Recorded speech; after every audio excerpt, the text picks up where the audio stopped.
Muy buenos días, amados hermanos y hermanas. Es un gusto y un privilegio inmerecido poder estar hoy congregados como familia en Cristo. Quiero que valoremos y meditemos en el hecho de poder estar congregados hasta el día de hoy, 10 de marzo. Gracias a Dios, en México todavía hay libertad de culto. Valoremos el poder estar como familia en Cristo. Quiero citar al apóstol Pablo en su carta a los Colosos cuando dice: la palabra de Cristo mora en abundancia en vosotros, enseñándonos y exhortándonos unos a otros en toda sabiduría, cantando con gracia en vuestros corazones al Señor, con salmos e himnos y cánticos espirituales. Amados hermanos, a lo largo de la semana tenemos un tiempo para meditar en la palabra, leer, cantar, pero el domingo es el día diseñado para convivir y compartir y poder hacer esto como familia, con todos aquellos con los que vamos a compartir en la eternidad. Les pido que me acompañen en oración, por favor. Amado Dios del cielo, bendito Padre, es un privilegio poder estar hoy aquí reunidos, Padre. Gracias, Señor, por el privilegio de poder ser tus hijos, de poder venir a recibir, como decía el salmista, bendición y vida eterna, Padre. Sé tú este día edificando nuestras vidas, bendiciéndonos y haciendo tu obra perfecta en cada uno de nosotros, Señor. Que a través de los cantos podamos ser edificados, Padre, puedan ser agradables delante de ti, y que tu palabra, Señor, se forme en nuestros corazones y pueda ser rema, Padre. Gracias, Señor, por tu iglesia alrededor del mundo, por nuestros hermanos a la distancia, Señor, que el factor distancia, Señor, no los limita, Señor, a sentirse unánimes con nosotros, porque en ti somos un cuerpo, Padre. Bendito sea tu nombre, Señor, bendice este servicio, que sea olor grato delante de ti, Padre. Por los méritos de nuestro Salvador Jesucristo. Amén. Bueno, hermanos, saludamos, como lo mencionaba, a los hermanos que nos siguen a través de YouTube, a través de la página Comunidad Apostólica, e igualmente, hermanos, no pierdan la oportunidad de compartir el link, porque es necesario que los que no conocen aún conozcan, y los que ya conozcan pues puedan ser edificados. A continuación les invito a que se pongan de pie para poder entonar juntos el himno número 183, Gracia admirable.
Amén. Y de igual manera, unánimemente, vamos a entonar ahora el himno 211, Tal como soy.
Les invito a que tomen su lugar.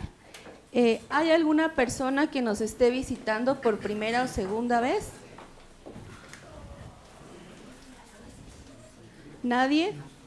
Pues creo que… sí. ¿Nos dice su nombre, por favor? Buenos días, hermanos. Mi nombre es Keren Cristal Roa Cajonar y nos visitamos de la primera iglesia bautista de Cuautla. Bienvenidos.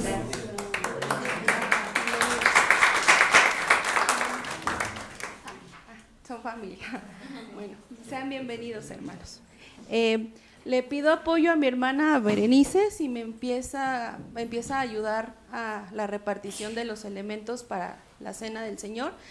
Y mientras tanto, podemos saludar a los hermanos que nos siguen en la transmisión, por favor. Okay.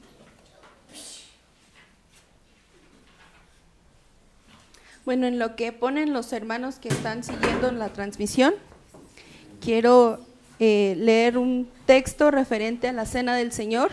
Hace un momento mencionaba en el privilegio que tenemos de poder ser parte de la familia de Cristo, pero también pues es importante meditar en el Señor, en el sacrificio que hizo en la cruz por nosotros, y en obediencia a lo que Él dejó dicho, hacer esto en memoria de mí, participar y meditar también en el compromiso que tenemos de esperar el regreso de Él y compartir el mensaje para aquellos que todavía han de ser agregados.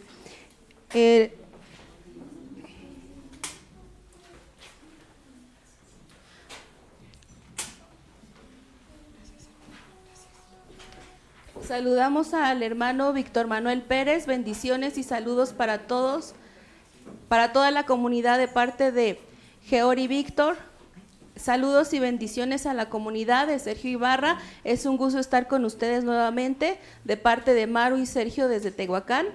Jessica Daza, saludos y bendiciones, hermanos. Miguel Ezama, saludos y bendiciones para todos. Rocío Chío, muchos saludos para cada uno de los hermanos de Comunidad Apostólica y que reciban abundantes bendiciones de Dios. Rocío Chío, la hermana Lupita pide bendiciones de Dios para todos. Gloria Cerqueda, saludos y bendiciones a comunidad de parte de Toñita y Gloria en Tehuacán. Abril Kennedy les manda saludos a todos, muchos saludos de parte de Alan, Abril y Emma. Bueno, hermanos, pues les enviamos un fraternal abrazo. Como mencionaba hace rato, el factor distancia no impide que estemos unánimes hoy en el Día del Señor. Y bueno, ¿ya todos tienen los elementos?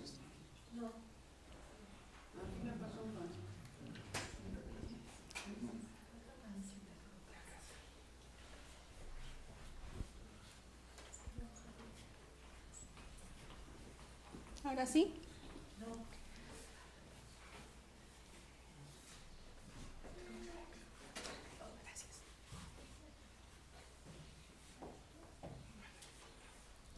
Bueno, es importante que todos tengan los elementos para poder darle la importancia a la oración sentida y hacerla todos juntos.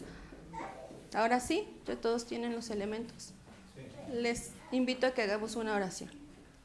Amado Padre, te damos las gracias, Señor, este domingo, por poder confirmarnos, Señor, como tus hijos, como parte del cuerpo, Señor, como parte de tu iglesia alrededor del mundo, Señor, que espera pacientemente tu regreso, Señor. Hacemos esto, Padre, en memoria de ti, como tú lo dejaste indicado, Señor, en obediencia, Padre, con un profundo respeto, Señor, y sabiendo que es un privilegio inmerecido, Señor, lo que has hecho a través de la cruz del Calvario, Señor, que nos da la potestad, Señor, de ser hoy tus hijos. Gracias, Padre, ayúdanos, Señor, a poder ser consolidados en ti como familias y de forma individual, Señor. Gracias por este tiempo, mi Señor. A ti sea la gloria. En Cristo Jesús. Amén. Pues Maranata, hermanos, el Señor viene.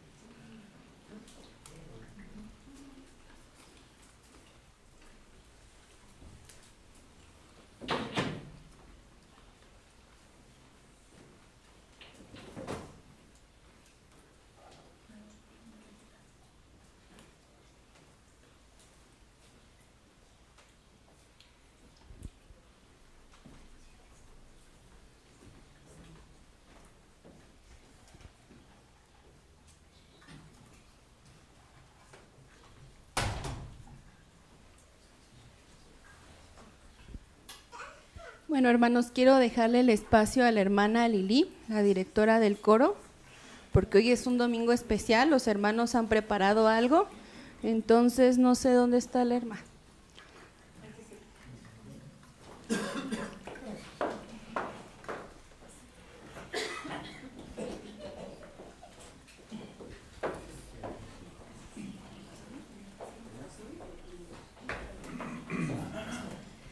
Buenos días, hermanos, es un gusto saludarles, estar de nuevo con ustedes. Pero ahora por primera vez nos vamos a presentar oficialmente aquí como coro. Esta vez vamos a cantar juntos con el coro de Comunidad Apostólica, el coro Yada de la Primera Iglesia Bautista. Vamos a presentar una obra que lleva por título Coronadle Rey, que es arreglo de Marty Parks. Esta obra es un conjunto de piezas, van a escuchar temas muy conocidos como Rey de mi vida, La cruz excelsa al contemplar, entre otros. Preparada específicamente para la Semana Santa, que ya estamos próximos, pero esta historia es constante.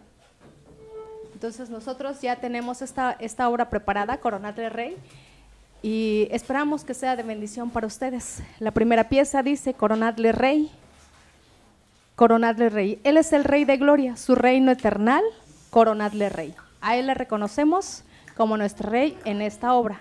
Espero que la disfruten, de Marty Parks.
¿Les gustó?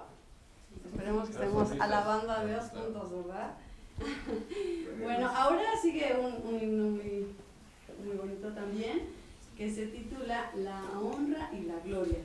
Y dice así: Jesús, el Rey del cielo. Jesús, el Rey de gloria. Jesús, el Rey de reyes y Señor de señores. El Cordero en su trono. Como decíamos, coronarle Rey. La vida terrenal y el ministerio de Jesús no siempre parecieron destacar su papel de rey. Muchas veces Él se presentó como un pastor de ovejas, un siervo o uno que debía encarar una muerte vergonzosa. Pero cuando Jesús entró a Jerusalén en aquella última semana, las multitudes lo veían como el hacedor de milagros y el sanador, que se había prometido desde hacía muchos años como el Mesías que los libraría de la opresión romana. Sentado sobre las ancas de su borriquillo, entró a la ciudad escuchando las calurosas aclamaciones de «Hosana al Hijo de David». A Jesús pertenece la corona real, la que merece el Rey.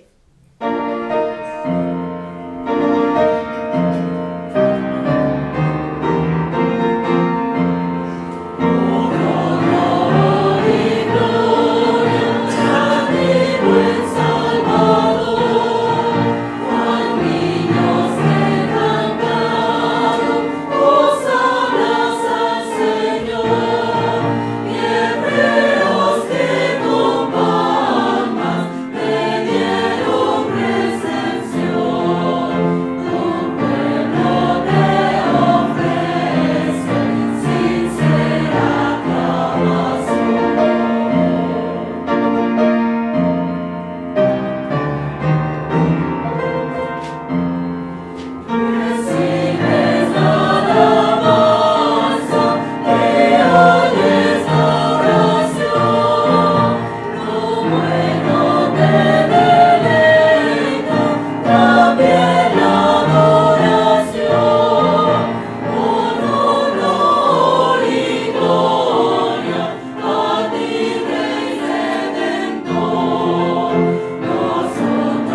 Jesús es Rey, allí donde la voluntad humana, cautivada por la manifestación insuperable de su amor y entrega, se rinde voluntariamente al amado.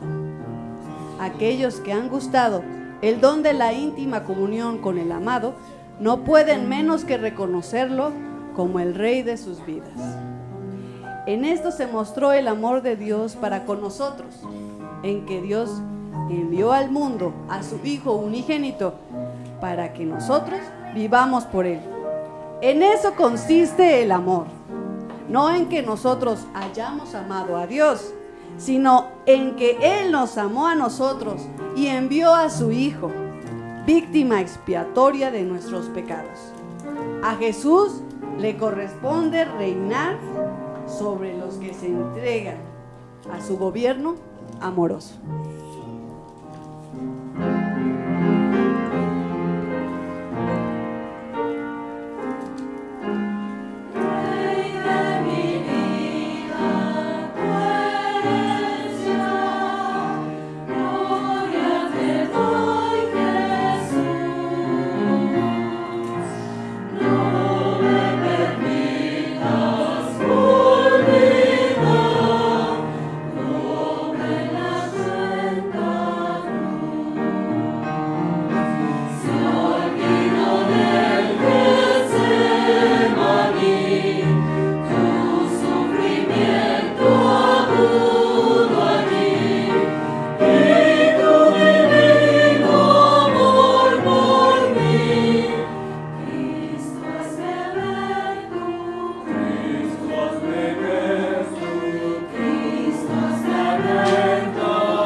Jesús enfrentó las consecuencias de nuestro pecado y se sometió a una muerte cruel en la cruz, ocupando así nuestro lugar. En efecto, las Escrituras afirman que por nosotros Dios le hizo pecado para que nosotros fuéramos hechos justicia de Dios en él. Un Dios perfecto y santo requiere un solo sacrificio perfecto por todos, y así el Cordero de Dios se presentó para borrar las culpas de toda la humanidad. Jesús anuló la distancia que separa a toda persona de su Creador, al hacerse puente entre Dios y el ser humano. Su dolor físico fue el resultado del maltrato, espinas, azotes y cruz, todo intensificado por los insultos verbales que recibió. Sobre su cabeza pusieron un símbolo de su burla para ridiculizarlo. A Jesús le corresponde la corona de espinas, símbolo de sufrimiento por mí y por ti.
Agradó al Padre reconciliar consigo, por medio de Jesucristo, todas las cosas, así de la tierra como las del cielo, haciendo la paz mediante la sangre de su cruz.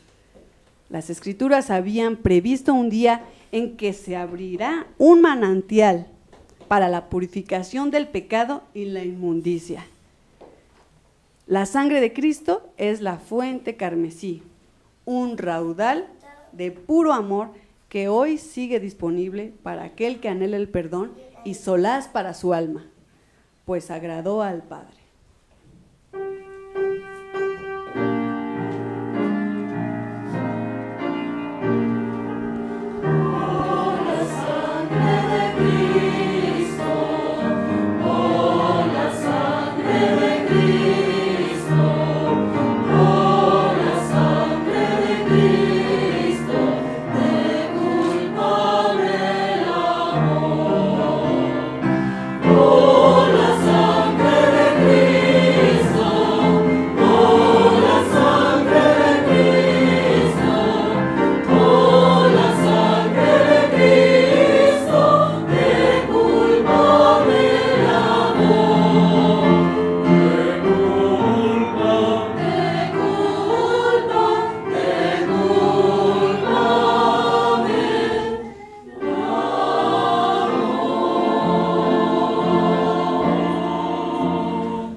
Pueden parecer una eternidad cuando se ha perdido la esperanza.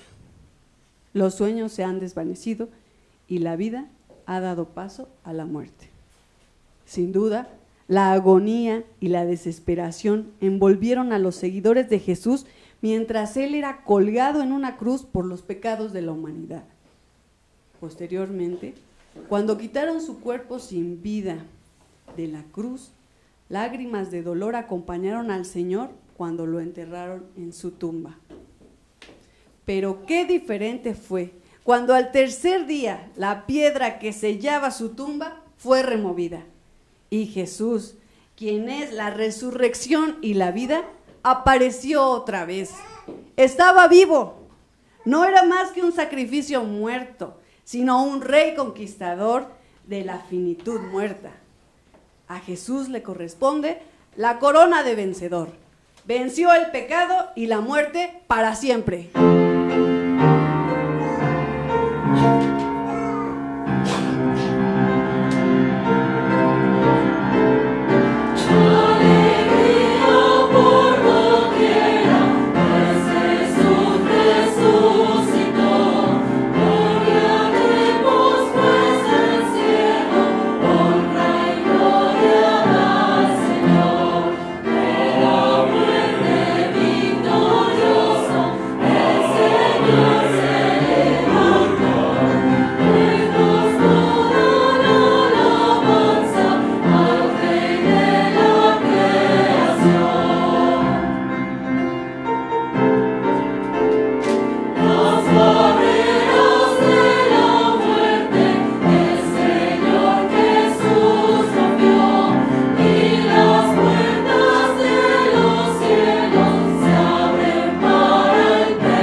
La palabra de Dios habla de las coronas que esperan a los que aman y sirven al Señor Jesucristo.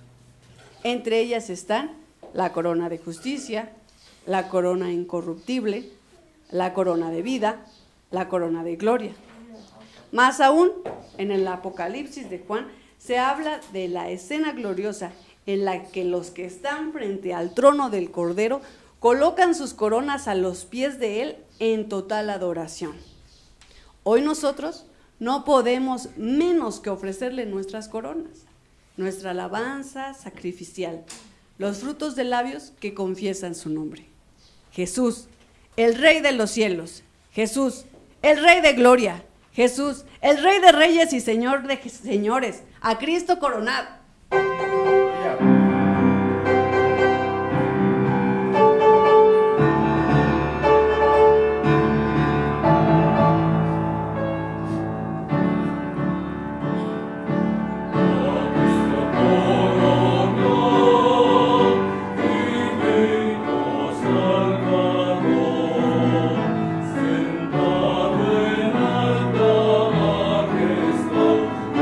Digno de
damos gracias a nuestros hermanos del coro por tan bella interpretación y damos gracias a Dios por los talentos, valoramos mucho el compromiso.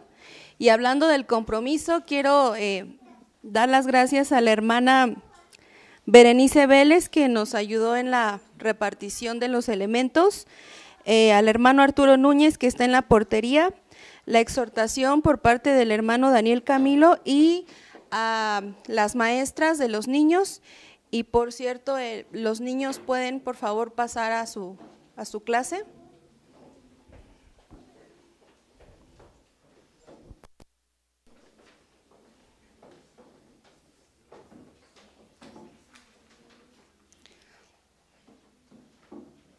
Dejo ahora el espacio para la palabra de exhortación por parte de nuestro hermano Daniel.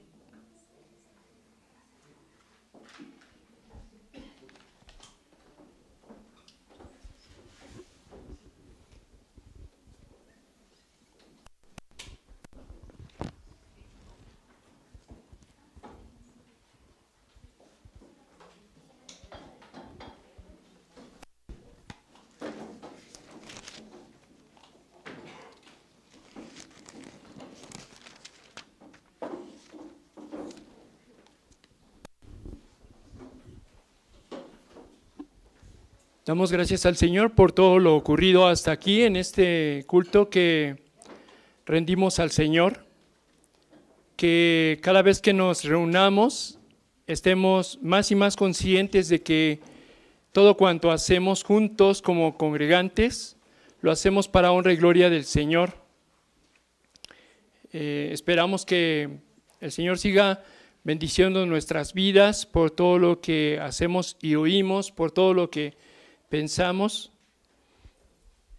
Y quiero preguntarles si alguna ocasión en su vida, yo sé que sí, pero de todos modos lo pregunto, ¿alguna ocasión en su vida ha pensado que lo que ha hecho no tiene sentido? ¿Alguna vez de las cosas que usted ha decidido ha pensado que lo que decide o hace no tiene ningún objetivo, o cuando usted lo logra parece ser que todo es en vano? Y seguramente usted recordará algunos episodios en sus vidas. Déjeme decirle que en el caso de nuestro servicio en el Señor, en muchas ocasiones también los esfuerzos que llegamos a hacer parecieran no tener sentido. Pero nosotros como gremio, como hermandad, como cristianos, el recurso que tenemos es precisamente la palabra de Dios, y en ella encontramos que el trabajo en el Señor no es en vano. Quiero de favor pedirle a la cabina, pedirles a ustedes que busquen en sus Biblias esta cita de 1 Corintios 15:58. 1 Corintios 15:58 es la conclusión de Pablo de un tema sobremanera importante para nosotros, pero aspiro a que este versículo haga mella en nuestros corazones, que logremos aprenderlo, que se conserve en nuestras mentes, en nuestro corazón, y que dé como resultado acciones que glorifiquen al Señor. Lo lee conmigo, 1 Corintios 15:58, dice de la siguiente manera: así que, hermanos míos amados, estad firmes y constantes, creciendo en la obra del Señor siempre, sabiendo que vuestro trabajo en el Señor no es en vano. Esto para empezar. Ya comiéncelo a memorizar, ya que se interne en usted. Este verso tiene muchas implicaciones. Lo primero es que viene de un contexto, de un tema sumamente importante para nosotros, como lo decía al principio. Además, este texto nos hace ver que sí, es cierto, el trabajo en el Señor requiere firmeza y constancia. Es decir, cuando usted cree como creyente que sirve al Señor, que está sirviendo y trabajando en el Señor, necesariamente tenemos que entender que las cosas no son nada fáciles, en absoluto, no son nada fáciles. Por eso aquí Pablo nos recomienda, seamos firmes y constantes. Y además es necesario que cotidianamente vayamos avanzando todos los días. Pregúntese usted si como creyente, cuando usted decidió ser discípulo de Cristo, pensó que esta vida es la que nos estaba compartiendo Cristo, que no podíamos quedarnos sentados, así como, no como ahorita están ustedes, sino, es decir, en esta postura de hasta aquí y listo, me quedo sentado y suceda lo que suceda, no, necesariamente tendríamos que estar creciendo en el Señor, en firmeza y en constancia. Es un esfuerzo que se hace de todo creyente. No importa si usted como niño se convirtió al Señor, no importa si como adolescente o como adulto, todos los días tenemos que ir creciendo en el Señor. Además, es importante que el verso nos diga específicamente que esto se hace en el Señor. Es decir, es nuestra constancia, nuestra firmeza, nuestra decisión de ir creciendo, pero lo hacemos en el Señor. Es decir, es necesario que descansemos en el Señor, que crezcamos, que sirvamos, que trabajemos en el Señor. Además, creo que Pablo aquí cierra con una idea que es muy interesante cuando dice, nuestro trabajo en el Señor no es en vano. ¿Por qué? Ahora les voy a pedir que elevemos un poco nuestra mirada hacia el capítulo 15, todo el capítulo 15 de 1 de Corintios. No podemos extraernos del contexto de este texto que les estoy compartiendo, porque así empieza cuando dice, así que, es decir, no es una idea aislada, sino tiene un contexto. Y ese contexto, Pablo está escribiendo a una iglesia muy especial, una iglesia que tiene problemas y situaciones. Así que si nosotros nos vamos a apropiar este versículo, nosotros tendríamos que pensar que esta iglesia quizá tenga problemas y situaciones. Quizá se parezcan mucho a la iglesia de Corinto, es decir, es una iglesia sobre la que ya hemos meditado algo hace años, pero es una iglesia que tenía pecados muy profundos, que tenía problemas muy profundos. Y sería necesario que nosotros, como congregantes, como comunidad, e invitados, claro, tampoco creo que los invitados también tienen sus propios problemas y situaciones, pero nuestros hermanos invitados y nosotros tendríamos que pensar qué problemas tenemos como iglesia. Así que es para nosotros esta carta también, para nosotros. Tendríamos que ver esto. Luego, a continuación, Pablo dice que está ciertísimo que Cristo resucitó de los muertos, que lo vieron por 40 días, que lo vieron más de 500 personas. Es ciertísimo que Cristo resucitó de los muertos. Y esta es también la esperanza que nosotros tenemos, que un día vamos a resucitar de los muertos.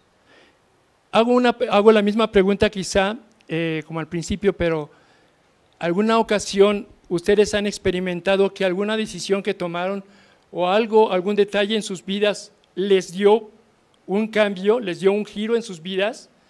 Seguramente sí, y están recordando quizá algún episodio que fue muy importante en sus vidas. Bueno, ya la posibilidad de llamarles hermanos, de que yo les pueda llamar a ustedes hermano, necesariamente ustedes cuando decidieron ser discípulos de Cristo, tuvo que haber cambiado su vida radicalmente, en muchos sentidos, pero hay situaciones en la vida que nos dan un giro, que hacen un parteaguas en nuestra vida. Pablo aquí nos está compartiendo esto mismo, que la esperanza que tenemos de que un día vamos a resucitar, esto tendría que hacer necesariamente de nosotros una forma de vida, una manera de vivir cotidiana totalmente diferente, porque no es lo mismo vivir sin esperanza que vivir con una esperanza ciertísima de que vamos a resucitar de los muertos, así como Cristo resucitó de los muertos. Esto necesariamente es importante para nosotros. Luego, Pablo describe de qué se trata, aunque no lo comprendemos al 100, digamos, o totalmente la resurrección. Cuando Pablo dice que no todos dormiremos, pero todos seremos transformados, ¿de qué manera seremos transformados? No lo conocemos en su totalidad, pero va a ocurrir que seremos transformados. Y bajo esa perspectiva, Pablo dice, sé firme y constante, sabiendo que el trabajo en el Señor, aquel que resucitó de los muertos, que experimentó la transformación de su pecado y que va de su cuerpo, va delante de nosotros, es decir, va haciendo las primicias. Él mismo dice que Él es las primicias de los que durmieron, es decir, Él va delante de nosotros en la resurrección y por eso podemos tener la certeza de que vamos a resucitar nosotros, y por eso pide que nuestro trabajo en el Señor sea constante, firme, porque el trabajo, el servicio en el Señor no es en vano. Es decir, reflexionemos en esto constantemente, todos los días. Hermanos, debemos hacerlo. El trabajo en el Señor, el servicio en el Señor no es en vano, porque el Señor nos recompensará. Tarde o temprano Él nos va a recompensar, de eso estamos seguros. Así que Pablo cierra su explicación de que Cristo ha resucitado de los muertos y que lo vieron, y que también nosotros vamos a experimentar esa resurrección, diciendo: trabajemos con firmeza, con constancia, sirviendo en el Señor, porque el trabajo en el Señor no es en vano. Muchas gracias.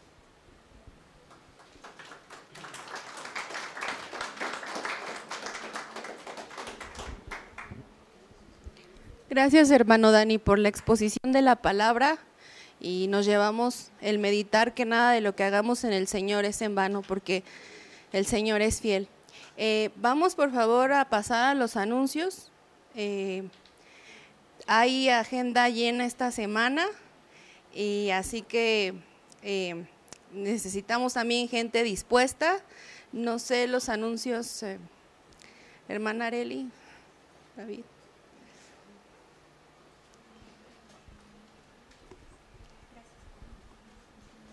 Buenas tardes, hermanos, pues estamos agradecidos con el Señor porque, como Dani mencionaba, no solo el trabajo en el Señor no es en vano, sino hay pocos obreros también, pero estamos agradecidos porque el Señor va llamando y sustentando a nuestros pastores. El hermano Cristian está desde el viernes en Guadalajara compartiendo varias conferencias sobre los 450 años de la Biblia del Oso, y estamos agradecidos por el ministerio que el Señor le permite y que va difundiéndose en diferentes ciudades del país. Entonces estamos agradecidos por ello. Él estará con nosotros ya el día de mañana, si Dios permite. Pues en esta semana, como Pau decía, efectivamente hay diversas actividades. El día martes, el pastor Cristian estará reuniéndose también con otros pastores para buscar posibilidades de seguir difundiendo la celebración en septiembre aquí en nuestro país. Estemos también orando por esas oportunidades. El miércoles llegan ya los pastores del continente americano para el diálogo que van a tener sobre las traducciones y los desafíos que están enfrentando actualmente las traducciones a lenguas indígenas. El pastor Cristian estará compartiendo el día jueves una conferencia sobre cómo llegó la Biblia a América Latina y cómo se han desarrollado las traducciones en este continente. Todo el jueves estarán por allá también el pastor Víctor Méndez y el hermano David Sánchez. En la tarde habrá un culto al que ustedes están invitados si desean ir en el seminario presbiterio, bueno, en la capilla a las 6 de la tarde. El museo llevará ahí una mesa para difundir más información sobre la celebración y sobre un diplomado que estará por comenzar en línea, si usted está interesado en participar.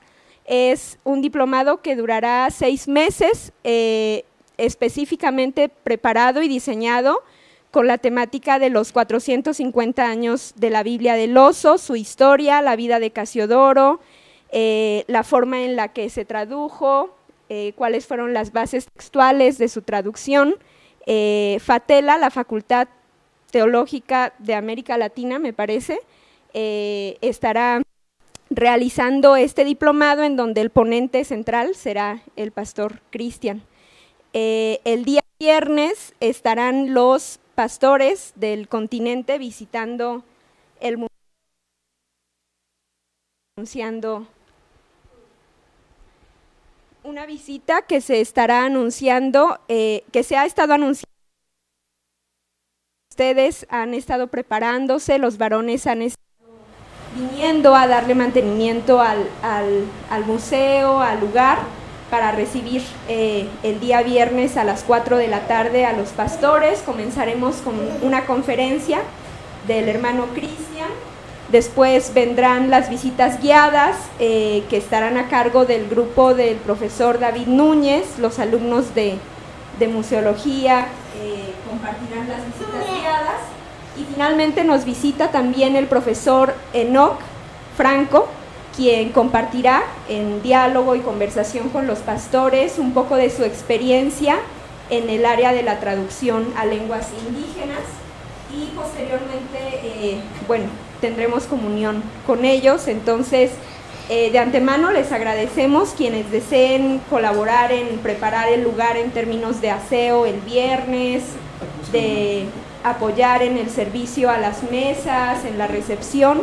Pues les agradecemos que se coordinen por favor con el hermano David Núñez y el pastor Víctor Méndez.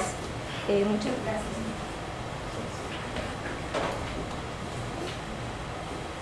Bueno, hermanos, me tomo el atrevimiento también de hacer un señalamiento. Para el día viernes que vengan los pastores, pues se ha organizado invitarles una comida. Si alguno de ustedes quiere participar y el tiempo no le ajusta, también puede cooperar con algo para poder invitar a los pastores. Como decía la hermana Areli, lo está organizando el profesor David Núñez. Entonces, al final del servicio, si alguien tiene el deseo de participar, pues podrían acercarse con él, o de igual manera cooperar con algo para la realización de eso. Ahora, pastor Víctor, por favor, con la prédica.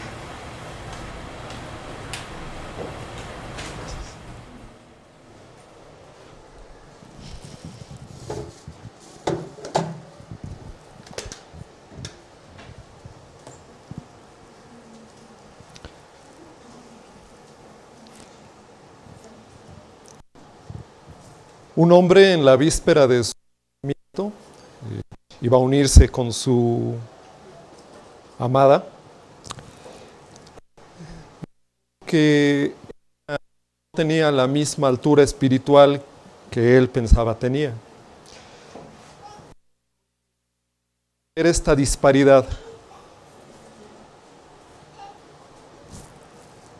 Creo que no se oye.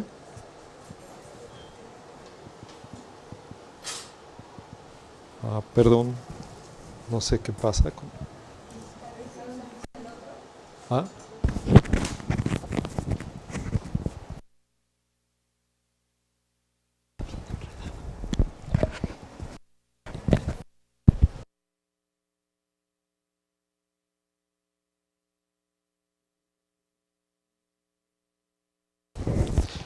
al ver este hombre esta disparidad que evidentemente le iba a llevar a un matrimonio difícil, porque qué complicado es tirar para un lado y el otro en otro sentido. Él toma una decisión radical de provocarle un sufrimiento tal a su amada, que en aras de ese sufrimiento ella buscara a Dios más vehementemente. Entonces, ¿cuál era el sufrimiento? Alejarse de ella.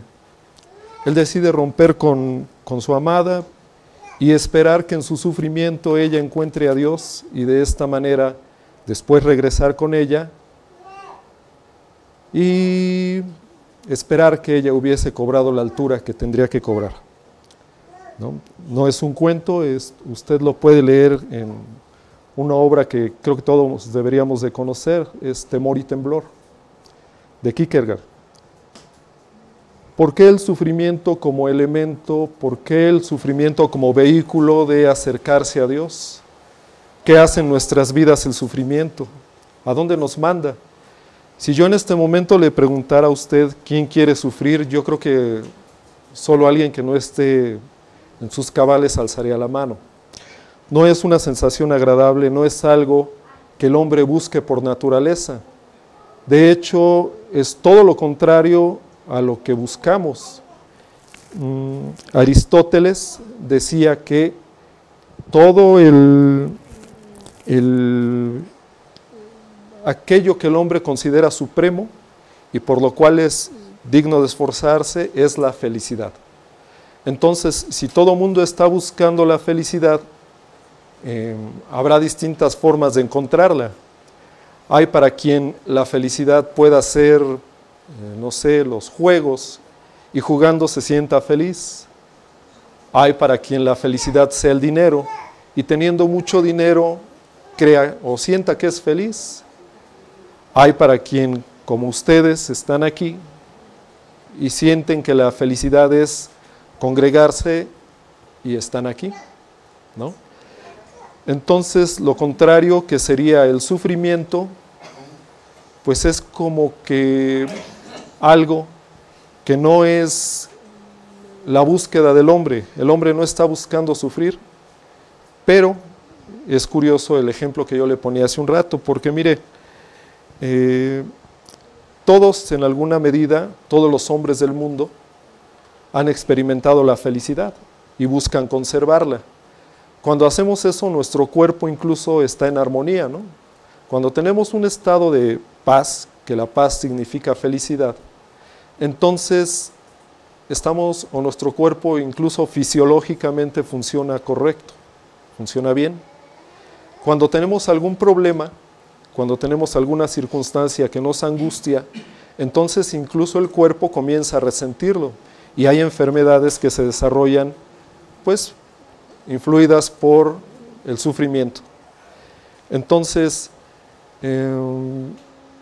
este sufrimiento es un sentimiento universal. Todo ser humano lo experimenta o lo ha experimentado en mayor o en menor grado. Y creo que la pregunta entonces más puntual sería, ¿qué es el sufrimiento? Si es parte de la naturaleza del hombre, si es parte de nuestro ser, si es parte de lo que somos, entonces, ¿por qué lo vemos con tanta aberración, ¿no? Nadie quiere sufrir, yo insisto, todo el mundo, el sufrimiento nos causa algo con lo que no quisiéramos toparnos, ni por casualidad. Ahora mire, por ejemplo, Nietzsche decía, ¿no?, que solo las almas más brillantes son capaces de soportar las peores tragedias. Entonces, muchos pensadores a lo largo del tiempo han ubicado situaciones como esta que comenta Nietzsche. ¿Qué pensaríamos? Que el sufrimiento entonces es provechoso para el hombre, que el sufrimiento entonces a veces pareciera hacer que el hombre saque de su interior aquellas cosas que son valiosas, porque normalmente en un estado de comodidad, pues esto no sucede de esa forma. Cuando estamos cómodos, somos capaces de albergar los vicios mayores dentro de nuestras conductas. Solamente a través de un dolor de garganta usted puede valorar la salud, por ejemplo, ¿no? Solamente a través de ir a un hospital y observar la mortandad, entonces usted le da gracias a Dios de una manera más fuerte que cuando desde aquí pensamos que los hospitales y lo vemos de lejos y entonces nos puede doler, pero no es lo mismo. Necesitamos enfrentar el sufrimiento para valorar las cosas. Esta es una característica humana, ¿no? Que les digo, yo creo que todo mundo experimentamos. Ahora, yo diría, ¿qué es el sufrimiento? Si yo le doy un concepto muy general que saqué de un diccionario, le diría que es algo así como una sensación motivada por cualquier factor externo que pone al sistema nervioso en una situación de desgaste. Es un término frío, es un término que nos permite solamente tratar de conceptualizar el sufrimiento. Mira, el sufrimiento, yo le digo, es parte del ser humano. Y entonces sufrimos de dos formas. Una, la forma física. Si usted ahorita de momento se tropieza y se cae, se lastima, sufre. Si usted trae una infección en la muela, pues le va a doler y va a sufrir, ¿no? Este es algo físico. Una cuestión, otra forma en la que sufrimos son las cuestiones emocionales, ¿no? Y entonces vamos a ver que estamos sufriendo desde las cosas más triviales, que puede ser como, no sé, que me dio tristeza un perrito, ¿no? Que sentí pena por alguna novela que leí, o hasta aquellas más complicadas, situaciones que atacan nuestro ser, que nos son difíciles de sobrellevar y que a veces no las podemos evaluar, no las podemos asimilar y nos llevan de un constante a sufrir.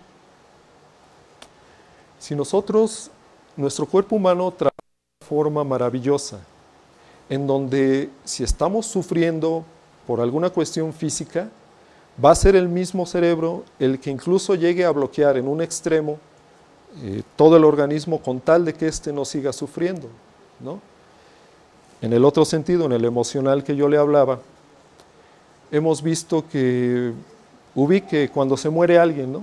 Que causa mucho dolor, y entonces hay personas que se desmayan.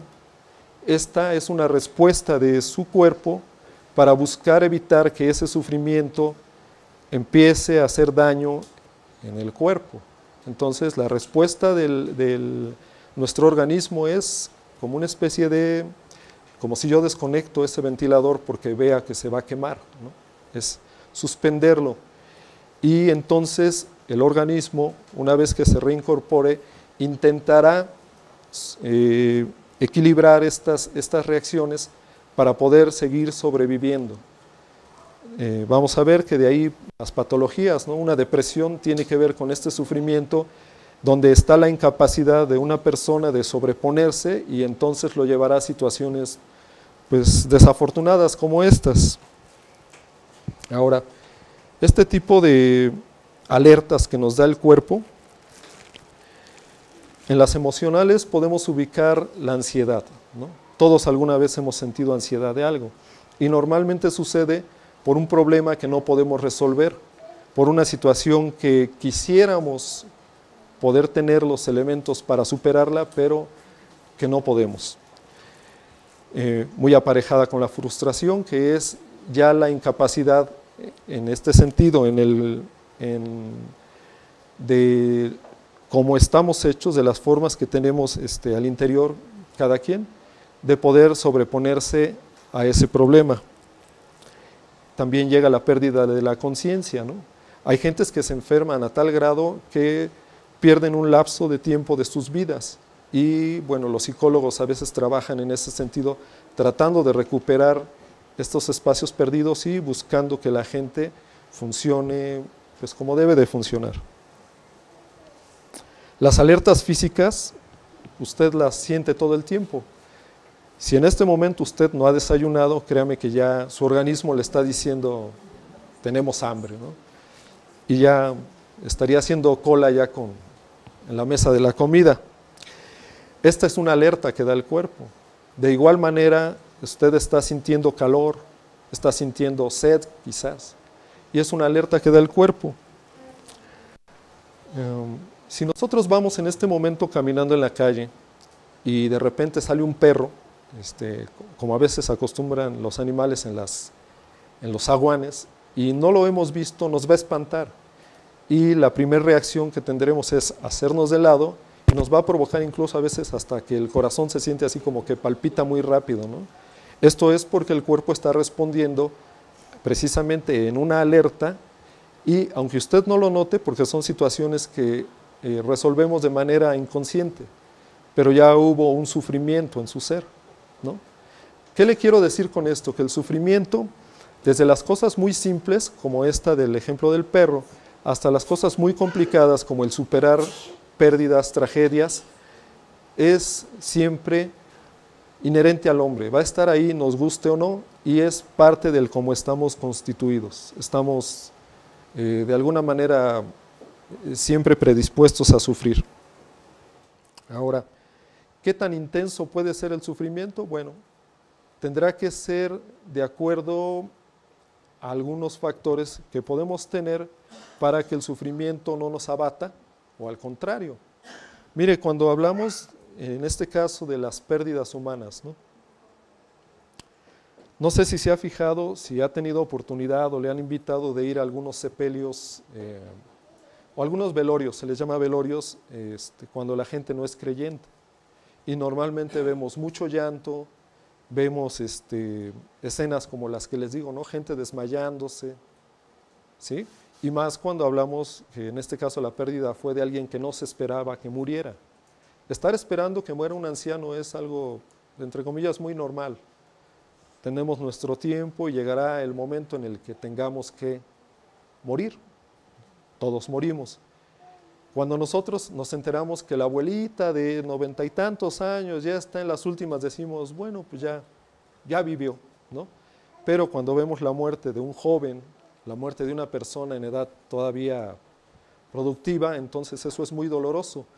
Y las personas no nos reponemos fácilmente de estas cosas. Entonces empieza este sufrimiento exacerbado. Note la diferencia en un sepelio o en un velorio, si así se llama, de gentes creyentes. ¿Sufre igual que ellos? Yo creo que sí, se sufre, pero existe un consuelo, y ese consuelo es la certeza de dónde se va. Entonces la intensidad del sufrimiento tendrá que ver con qué tan firme tiene usted sus convicciones, qué tan firme está plantado en lo que usted está considerando como valioso y que le dará la pauta para caminar a lo largo de la vida. Ahora, si me hacen favor en cabina de buscar Éxodo 15, 26. Y si usted tiene su Biblia, pues también lo puede buscar, por favor. Éxodo 15, 26.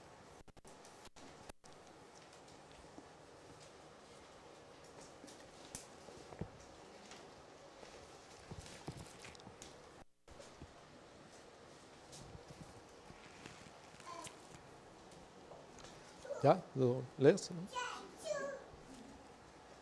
Dice así, Éxodo 15, 26, y dijo, si oyeres atentamente la voz de Jehová tu Dios, e hicieres lo recto delante de sus ojos, y dieres oído a sus mandamientos, y guardares todos sus estatutos, ninguna enfermedad de las que envié a los egipcios te enviaré a ti, porque yo soy Jehová, tu sanador. Ok.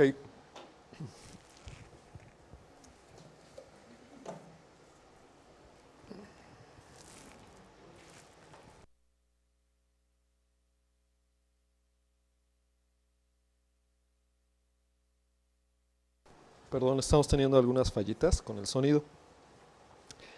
¿Qué observamos aquí? Miren, normalmente la pérdida de la salud es sufrir. Eso no tendría yo que explicarlo, es muy natural.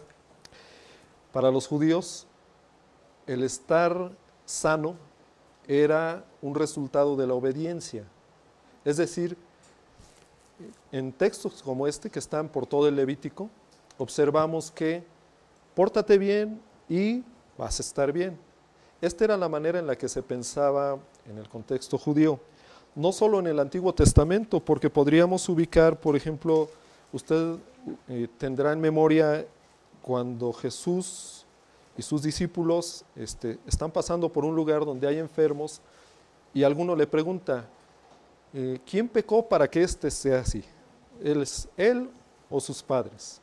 Entonces entender que a causa del pecado, y el pecado para el judío es una desobediencia a la ley, alguien se enfermaba. O sea, ellos no veían la cuestión física, ellos estaban observando aquí una falta a la ley que les iba a producir, en este caso, enfermedad, en este caso, desgracia. Entonces, el judío tenía esta forma de ubicar el sufrimiento, una desobediencia, una falta a la ley. Hoy en día nosotros tenemos médicos, ¿no? Y sabemos que aún usted, que yo creo que se porta muy bien y que hace lo que la Biblia le manda, aún usted se enferma, ¿no? Y a veces, como hombres, buscamos llevar o conducir nuestras vidas de la manera más recta que podemos. Somos susceptibles a la falla, pero tenemos idea de Dios, tenemos idea de Cristo y buscamos avanzar, buscamos llevar bien nuestras vidas, pero eso no le garantiza que no se enferme, ¿no? Conocemos hombres que respetamos, que amamos y que los vemos enfermos. Si tuviéramos este pensamiento, diríamos, ¿qué hizo ¿no? Que ya se enfermó? Y bueno, vale la pena decir que en algunas iglesias sí se piensa de esta manera, ¿no? Que una enfermedad es producto porque alguien anda en pecado, ¿no? Pero bueno, ahora, los judíos tenían algo muy peculiar. Le estoy hablando de sufrimiento y le estoy hablando de este contexto judío porque adelantito vamos a ver un contraste, ¿no? Pero en este momento le diría, usted ha leído también, yo sé que usted también lee mucho su Biblia, entonces habrá partes donde ha leído que, digamos, en algún sepelio, hasta en las películas que vemos de Jesús se ve, ¿no? Que va la gente y empiezan como a gritar. Si alguien se muere, lo primero que hace alguien es un alarido, un grito, que anuncia a los vecinos, que anuncia a los que están cerca, que alguien ha muerto, ¿no? Y después, todos los que le conocen, esta es una invitación a lamentarse junto con la familia. Cheque lo que dice cuando muere Lázaro, ¿no? Por ejemplo. Entonces, vemos que los judíos, en señal de luto, desgarran sus ropas, en señal de sufrimiento, dice que se ponen sacos de cilicio, echan tierra sobre sus cabezas, y hay algo muy curioso que en nuestra mentalidad, obviamente estamos hablando de este lado del mundo, como que no compagina, y dice que hay endechadores, o que tiene un nombre así como plañideras, ¿no? Y diríamos, ¿qué es esto? Es un llorón profesional, ¿no? ¿Así? Es un llorón profesional. Es decir, que si en este contexto se muere alguien, contratamos a una gente para que llore, ¿no? Y para que haya señal de gran luto. Yo les insisto, esto es inconcebible en nuestra cultura porque pues tenemos otra forma de pensamiento. Pero a veces es tan paradójico porque vemos en algunos sepelios, sobre todo en aquellos de índole de la religión popular, y llevan grupos, ¿no? A tocar las canciones de Juan Gabriel en el sepelio, ¿no? Y cantándole a la mamá o cosas por el estilo. Aunque no son llorones profesionales, son instigadores del llanto, ¿no? Creo que en ese momento de duelo, si alguien pone una canción que recuerde a la mamá, pues la música ya, y los que saben música aquí no me dejan mentir, ya la pura música los meterá en un contexto de sufrimiento, y a eso agréguenle la letra de adiós mamá, entonces hay que tirarse a llorar. O sea, ya provocamos que haya llanto. El sentido judío es este precisamente.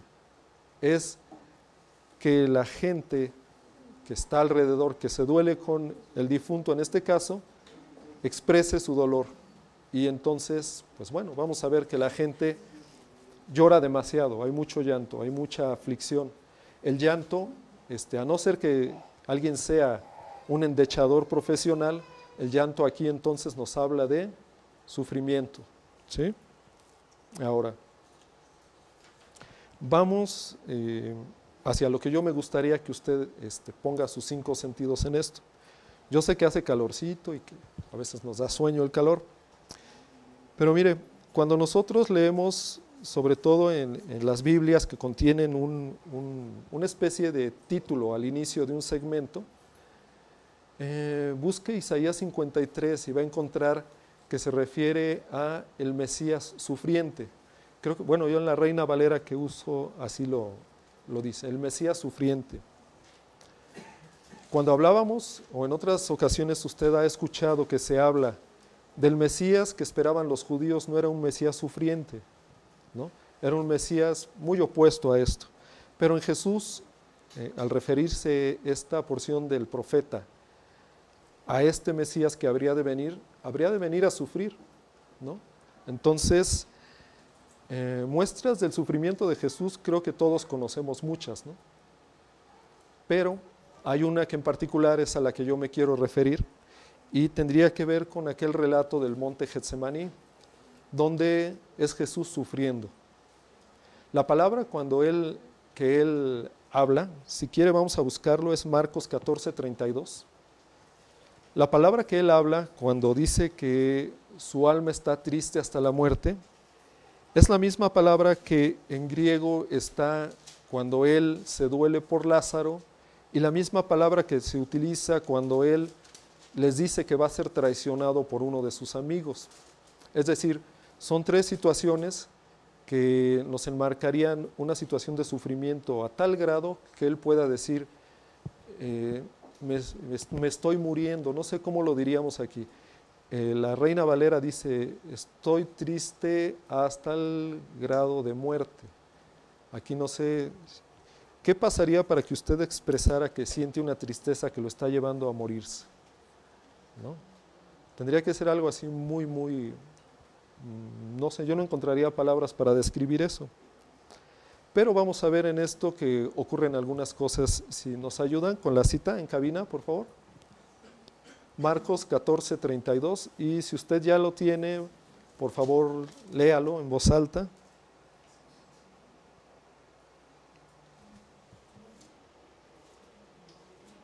¿Serán hasta el 34? 34. Sí, si quieres lee y yo te digo dónde. Y se vinieron pues a un lugar que se llama Getsemaní, y dijo a sus discípulos, sentaos aquí entre tanto que yo oro. Y tomó consigo a Pedro, a Jacobo y a Juan, y comenzó a entristecerse y a angustiarse. Y les dijo, mi alma está muy triste hasta la muerte, quedaos aquí y velad. Yéndose un poco adelante, se postró en tierra y oró que si fuese posible pasase de él aquella hora, y decía, Abba Padre, todas las cosas son a ti posibles, traspasa de mí este vaso, empero no lo que yo quiero, sino lo que tú. Y vino y los halló durmiendo, y dice a Pedro, Simón, ¿duermes? ¿No has podido velar una hora? Velad y orad para que no entréis en tentación. El espíritu a la verdad es presto, mas la carne enferma. Si quieres, está bien.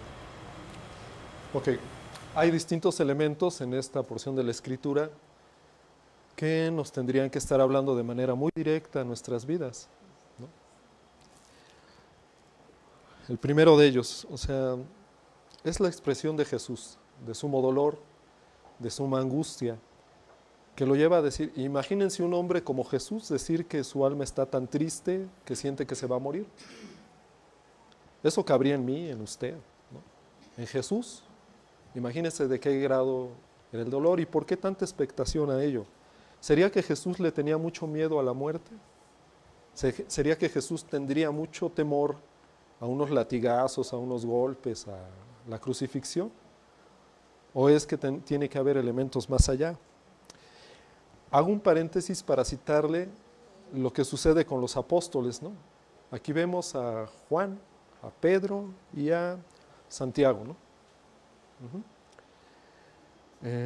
Ubíquenlo con la iglesia de hoy en día. Si usted fuera católico, yo le diría desde ahí está ya Pedro en la iglesia. Pero ¿cómo está Pedro? Dormido.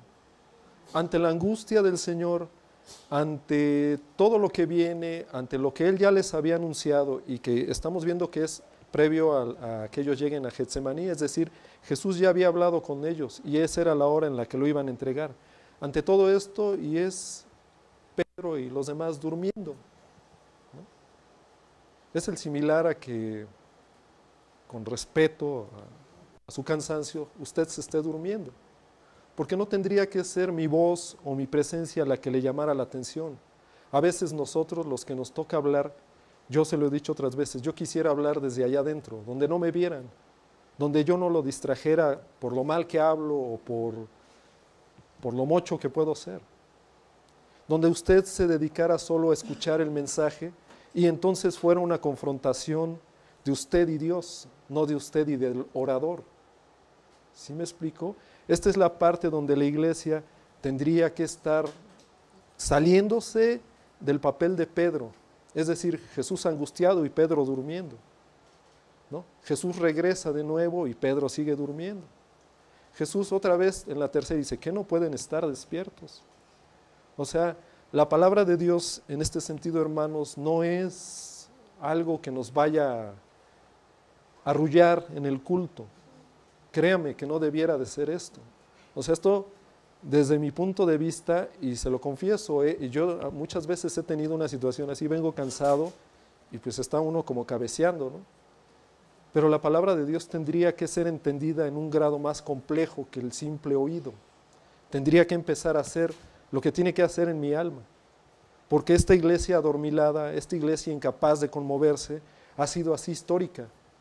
Los problemas que hoy en día tenemos no es porque usted se duerme en el culto, es porque el adormilamiento de la iglesia ha llevado a una conciencia tan embotada en sí misma que parece que no está pasando nada allá en las calles, que parece que solamente es pues narcotráfico, muertos, descabezados, la gente robándose las cosas, el gobierno haciendo tanta barbaridad, pero ya nos acostumbramos y entonces nuestra conciencia adormilada es así como nos dormimos aquí en el culto, nos dormimos allá en la calle y seguimos actuando de la misma manera indolente como iglesia, como cuerpo. Si la iglesia no despierta, entonces la iglesia está condenada. ¿A qué?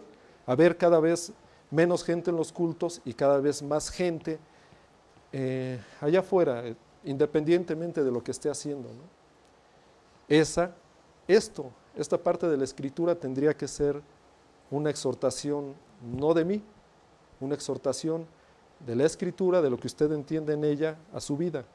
Y tendría que hacer lo que usted permita que haga, porque esa es la palabra de Dios, no es lo que yo quiero ver. Un poco más adelante, vamos a ver que Mateo, en el Evangelio de Mateo y Marcos, es esta cita, este pedazo de la Escritura que yo les acabo de mencionar, está en los 4 evangelios y en Hebreos, ¿no? Es algo que los evangelistas no pusieron énfasis en ello, y aún la carta a los Hebreos lo menciona. Entonces en Mateo y Marcos nos dice que Jesús cayó rostro en tierra, es decir, que el sufrimiento fue tal que se desplomó, se cayó rostro en tierra. No sé si usted ha visto o ha sentido un dolor tal, ya sea físico o emocional, que lo lleve a desconectarse a tal grado que cae de bruces. Si usted ha experimentado un dolor como este, entonces quizás podrá entender de qué estamos hablando aquí con Jesús. Si no lo ha experimentado, qué bueno por usted, porque es un dolor terrible. Es un dolor que ubicamos como un nudo en la garganta, como algo que traspasa el corazón. Lucas, por otro lado, nos dice que él oró de rodillas.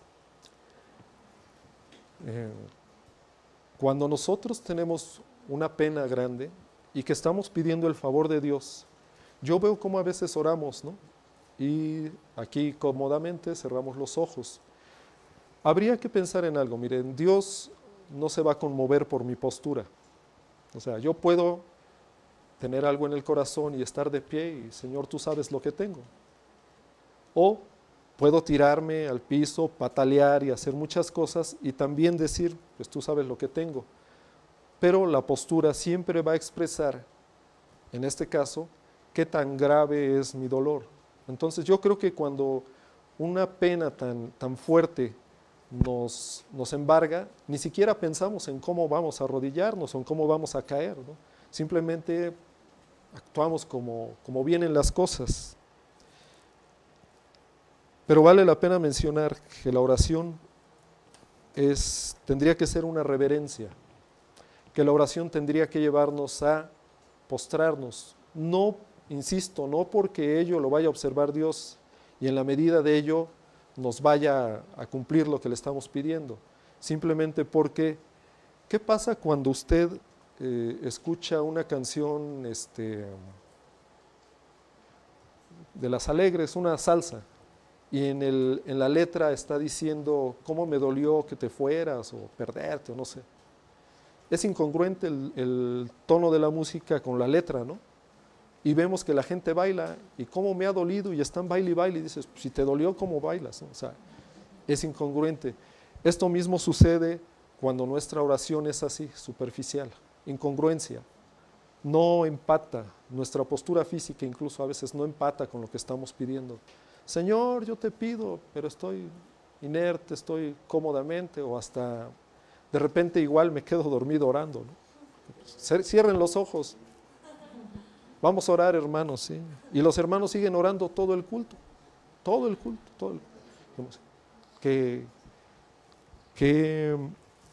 Bueno, ¿qué cosas? Bueno. Ahora, dentro del pasaje que estamos analizando, observemos algo. Pareciera que la oración del Señor Jesús se contrapone en un mismo sentido y de una frase a otra, ¿no? Padre, si puedes, pase de mí esta copa, y al mismo tiempo, mas no sea yo, sino tu voluntad. Es lo que a veces nos sucede a muchos, ¿no? O sea, yo quiero hacer esto, pero si no quieres, no lo hago. Yo quisiera ayudarte, pero si estás bien, ya me voy, ¿no? Pareciera que entonces Jesús, así como que decimos, bueno, ¿qué sucede aquí en Jesús? Hay que ubicar entonces el contexto de lo que está sucediendo en este punto. Porque vemos a Jesús el hombre, vemos a Jesús, insistiríamos, plenamente humano. Es este Jesús que era, en el sentido humano, tan tangible como usted, como yo. Es este Jesús que está enfrentando el horror de la muerte, lo que se le avecina, la tortura, la ignominia, el escarnio, la burla, ¿no? Es este Jesús que está viendo lo que va a suceder con su humanidad. Y al mismo tiempo es este Hijo de Dios, porque Él de sí mismo hablaba de esta manera, que está viendo que si Él es portador de la vida, porque en sus mismas palabras, yo soy pan de vida, yo soy la vida, la resurrección, todo lo que Él hablaba, Jesús es la vida, pero ahora enfrenta la muerte. Este vacío de la muerte, este poder vislumbrar todo el poder de la oscuridad y saber que Él va a ser hecho pecado precisamente porque está aceptando la voluntad del Padre. No es la muerte común que usted y yo enfrentaremos algún tiempo, ¿no? No es la muerte del moribundo, decir, bueno, pues ya me voy a morir y ya, no. Si nosotros, humanamente, cuando nos hablan que tenemos una enfermedad grave, ¿qué sentimos? ¿No? Es un sentimiento terrible, porque sabemos que nos podemos morir. pero nosotros tenemos una seguridad, sabemos a dónde vamos, ¿no? Creo que todo mundo en este lugar sabe que a su muerte tiene un lugar reservado, que es precisamente el sacrificio de este Jesús el que nos lo ha dado. Pero imagínelo a Él. Hay muchas preguntas sobre este tema, ¿no? Y pensaríamos, ¿Jesús tenía toda la certeza de a dónde iba? ¿Lo sabría? ¿Sí? ¿Y entonces por qué se espantaba? ¿No? Si lo sabía, ¿por qué se espantaba? ¿No? Podríamos pensar de esta manera, ¿sí? Estas son interrogantes que la Escritura solamente con un análisis más a fondo nos daría cierta luz, pero es observar esto. No me voy a meter en ese aspecto. Lo que quiero hablarle en este es que estas voluntades que aparentemente se contraponen cobran el sentido pleno en el punto en donde se escucha la voz, tu voluntad ha de ser hecha, ¿no? Entonces el Padre y Jesús, sabiendo que para esto habría de venir al mundo, Jesús sabiendo que esta era su misión en la tierra, entonces es la aceptación. Entonces no sea hecha mi voluntad, sino la tuya. Es la aceptación de un dolor, de un sufrimiento que ninguno podría volver a experimentar, ninguno pudo haber experimentado, porque es la oposición entre luz y sombra, y este abismo que hay entre las dos cosas.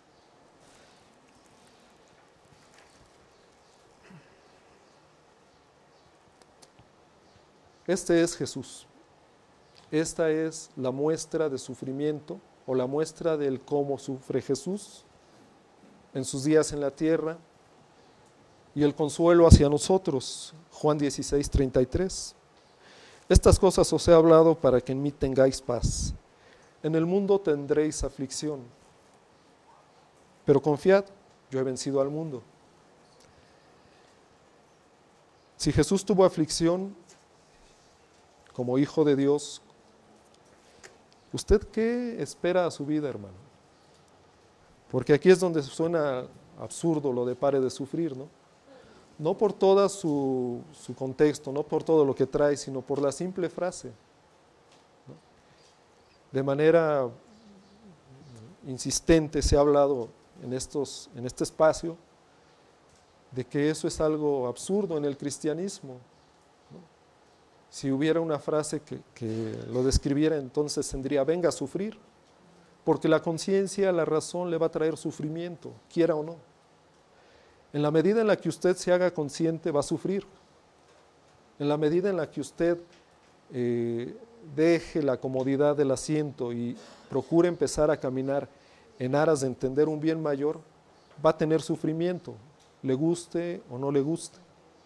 Y a esto está llamada la iglesia. Este es el llamado, como lo mencionaba hace rato mi hermano Dani, este es el llamado al que nosotros como creyentes hemos sido convocados. No por el pastor, no por el hermano X. Es la misma escritura la que lo llama, es el mismo Jesús. Entonces,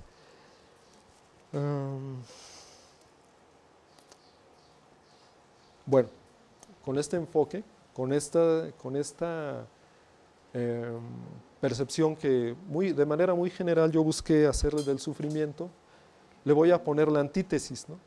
La antítesis tendría que ser, yo encontré algunas, el budismo, ¿no? Por ejemplo, el budismo que le va a decir que la razón del sufrimiento es una mera cuestión mental. Entonces, para el budista, el dolor es inevitable, el sufrimiento opcional. Va a tener dolor, pero usted decide si sufre o no, porque como todo está en la mente, usted tiene la capacidad de hacer de lado el sufrimiento, porque la mente lo controla todo, ¿no? Entonces, el origen de todo esto está en la mente.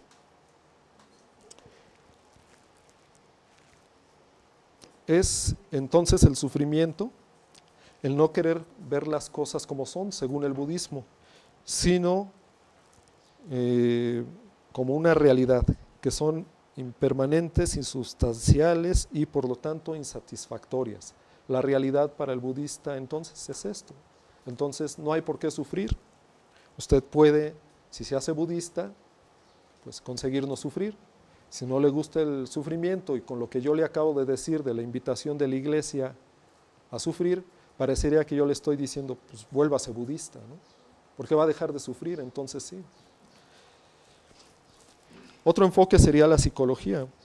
La psicología, hay varias corrientes, pero una de ellas nos dice que el sufrimiento es una tendencia de la mente. Entonces el hombre, como si fuera autogenerador de su sufrimiento, está siempre en constante apego a ese sufrimiento y lo va a llevar constantemente a él. En otro enfoque psicológico, la persistencia de la idea materialista egoísta.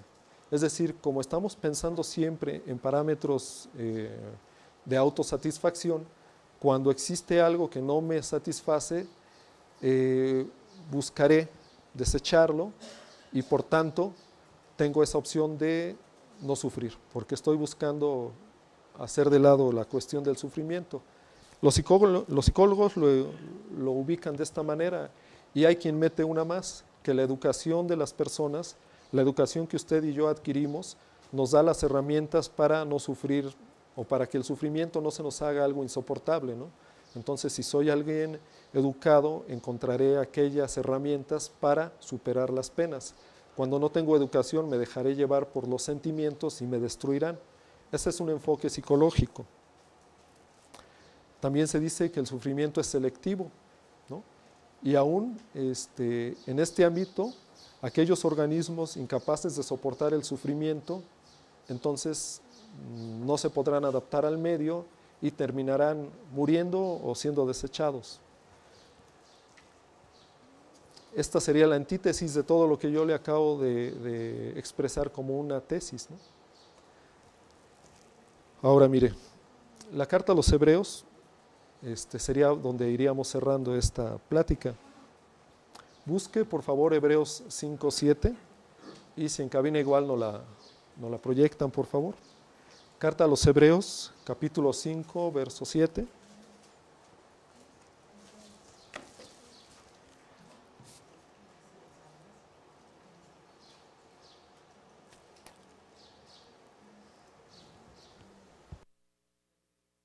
Si lo lee en voz alta, por favor.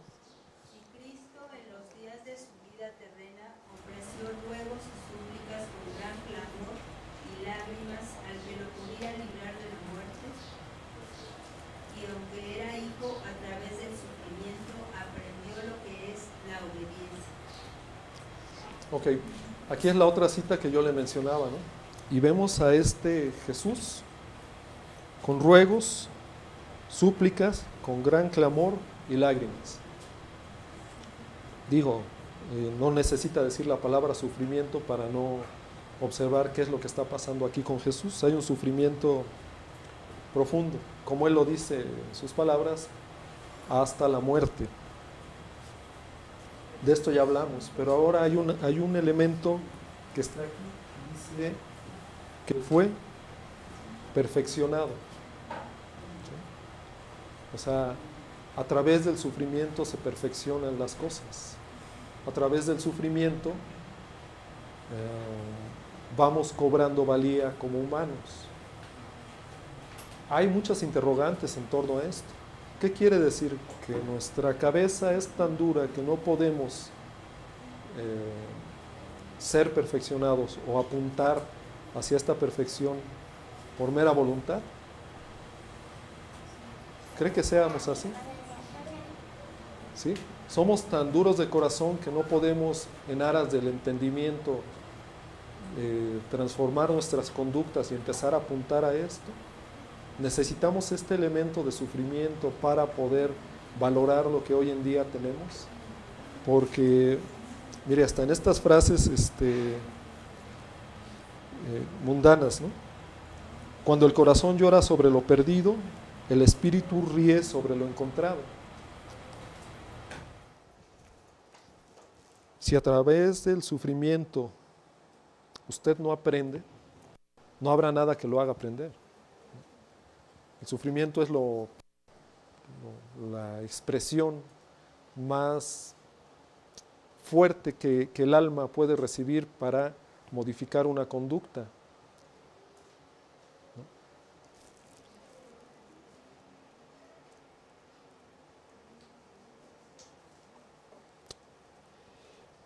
Juan 16:21 nos dice Jesús, se lo leo para que ya no nos extendamos tanto.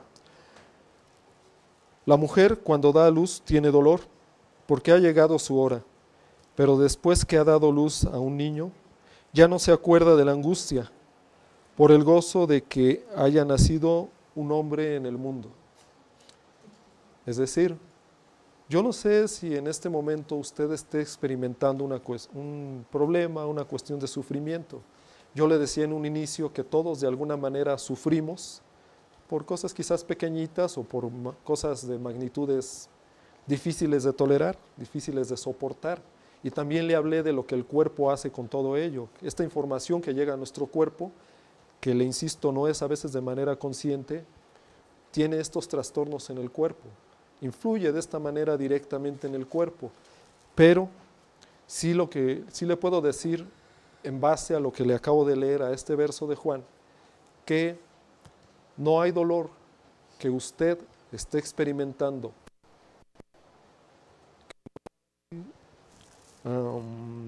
sufrimiento que usted esté padeciendo, que no tenga detrás de sí la mano de Dios, que está siempre todopoderosa, levantándonos, que está siempre guiándonos, que nos está llevando en este sentido a renacer de todo lo que estamos padeciendo. Son las palabras de Jesús. Son las palabras que el Padre daría a su Hijo.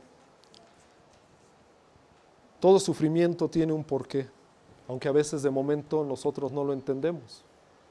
Todo sufrimiento tiene una razón de ser, independientemente de que si es aceptable a nuestras vidas o es algo que quisiéramos muy al estilo de otras religiones, persinarnos y hacernos de lado, ¿no? Y la persinada en aras de no quiero nada, siquiera que tocarlo. El sufrimiento humano puede llevarnos a desbastar una persona, le digo, desde su interior hasta su físico.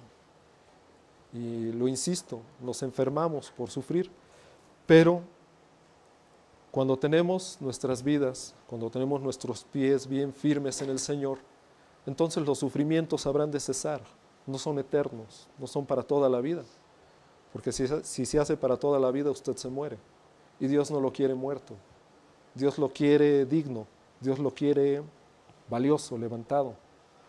Entonces, anímese, es el Señor lo que nos sustenta.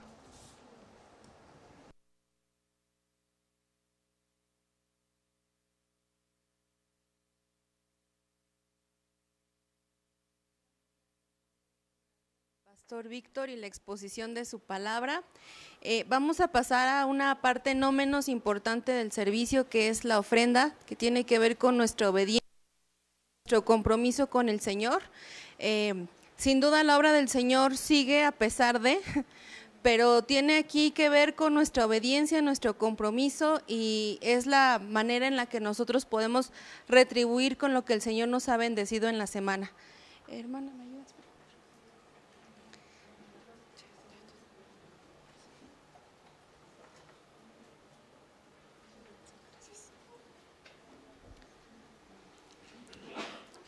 Les invito a que me acompañen a hacer una oración.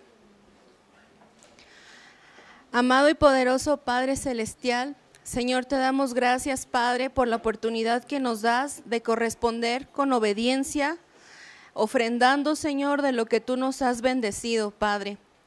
Te pedimos, Señor, que este recurso que se levanta se utilice de la mejor manera, Padre, que pueda rendir y ser fructífero, Padre. Bendice los trabajos de mis hermanos, y si alguno tuviese necesidad, Padre, te pedimos que pongas el querer como el hacer y abras las puertas y pongas los medios, Señor. Te pedimos también que nos enseñes a ser sabios con lo que depositas en nuestras manos, que siempre seamos obedientes para ofrendar, para dar para tu obra, para la viuda, para el huérfano, Señor. A ti sea la gloria, Señor, recibe estas ofrendas con toda la gratitud de nuestro corazón.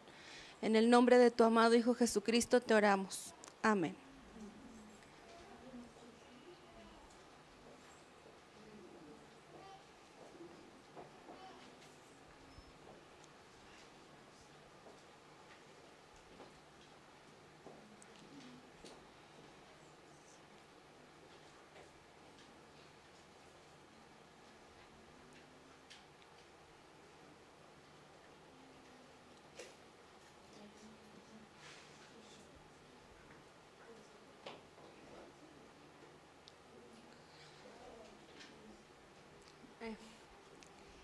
Mientras recogen las ofrendas, saludamos a los hermanos que nos siguen a través de la transmisión. Alicia Cruz, saludos hermanos y bendiciones. Uboxings, Reviews y más. Hola, bendiciones a todos. Ay, hermano, qué complicado nombre te pusiste. Rocío Chío, felicitaciones a los hermanos del coro, hermosa presentación. Martín Torres, Dios te bendiga. Hortensia Sánchez, buenos días hermanos, hermosa participación del coro, una felicitación por su gran esfuerzo y dedicación. Bitsi de Gives, saludos comunidad apostólica de Berta y Gives. Víctor Azoriano, saludos desde Querétaro. Saludos a todos hermanos, de verdad que les enviamos un fraternal abrazo y el factor distancia no los excluye de esta participación de celebrar el Día del Señor. Hermanos, les recuerdo, no pierdan la oportunidad de compartir el enlace.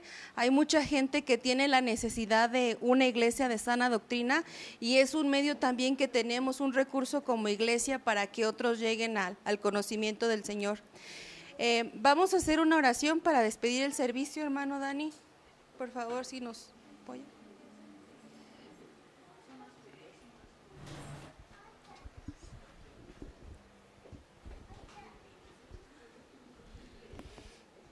Agradecemos, Señor, que en este día nos hayas permitido disfrutar de tu presencia, no dudando porque estás con nosotros siempre, y gracias te damos por la comunión unos con otros, porque podemos cuidarnos, podemos ver unos por otros, podemos estimularnos a las buenas obras y amarnos.